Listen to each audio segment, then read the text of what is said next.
ลืมเล่าสู่กันฟังเธอยังขาดแรงไหมสู้ไหวหรือเปล่าอย่าลืมเล่าสู่กันฟังยังไม่จบ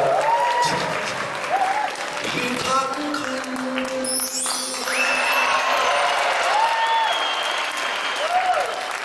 ขอบคุณมากครับสำหรับวันนี้เวลาของเบิร์ดเองก็ยังเหลืออีกเยอะเลยนะครับต้องทนกันอีกไหมครับเอาอีกไหม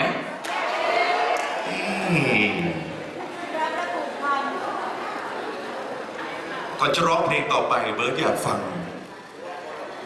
เสียงของทุกท่านพี่น้องชาวซิเซลนะครับว่าอยากฟังอีกไหมจ๊ะโอ้โหคนลุกสู้เวลาเบิร์ดถามว่าอยากนะครับอยากจะเรียนให้ทราบหนึ่งว่าเวลาถามว่าอยากนั้นสุภาพบุรุษตอบได้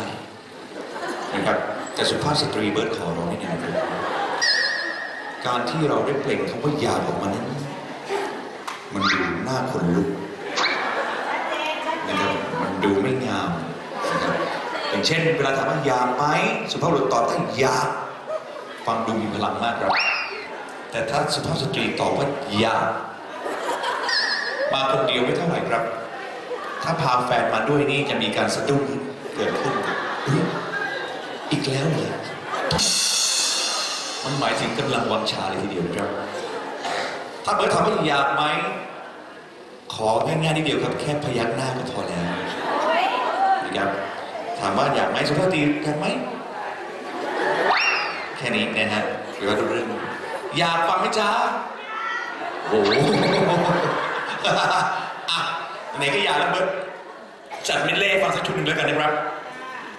เป็นเมดเล่แดนซ์หน่อยนะจ๊ะรวมๆกันระหว่างศิลปินหลายๆศิลปินเลยเอาทั้งเบิร์ดด้วย